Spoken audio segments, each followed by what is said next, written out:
If your hearing aid stops working, there are a few ways for you to troubleshoot them at home. The first thing I always do is change the battery. Even if you've just recently put in a new battery, it could have been a bad one or it could have been sitting for a while. So it's always a good idea to just start with a fresh battery. There we go. The next thing I would do is try to change the wax guard. To do that, you can peel off this little plastic dome. And this in here is your wax guard. The new wax guards come in a little tool that look like this, or they could look slightly different depending on the type of hearing aid you have. All you do is pull out one little piece and use this tool to remove the old wax guard, flip the tool around, and put in the new wax guard. The next thing to do would be to look at your dome.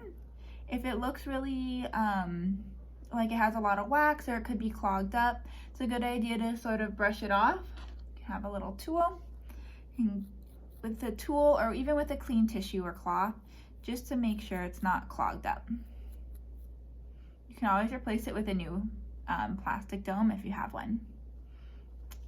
You could also use the brush tool to brush off the microphone ports, sort of in the back, or any place else that wax could have got caught in.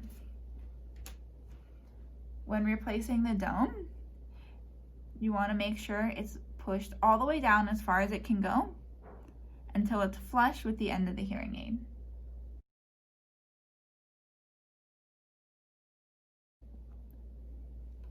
If you have the style of hearing aid that has this type of tubing, there's a few other things you could do to troubleshoot.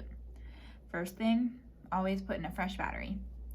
Next, you can pull apart the ear mold from the hearing aid.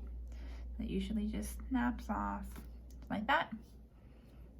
Put that aside for now. If you look at the tubing and you see that there's any humidity or water in it, you can use this sort of air puffer tool just to puff some air into it and dry it out.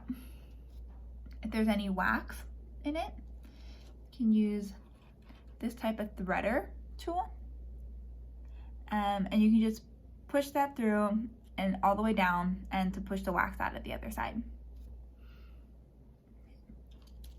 It's also a good idea to do a visual check and just look at the hearing aid and the ear mold and see if there's any cracks or any tears that could be causing the problem. To put this back on, you're just going to want to slide it on and make sure it's flush as far up as it can go.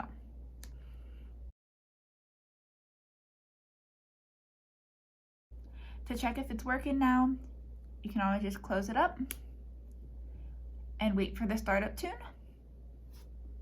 And then you can squeeze it in your hand and just make sure you're getting that whistling or that feedback. This guy is doing good. If your hearing aid still doesn't work, like this one doesn't, it's probably a good idea to call us at Hear Center and we can help you get your hearing aid fixed up.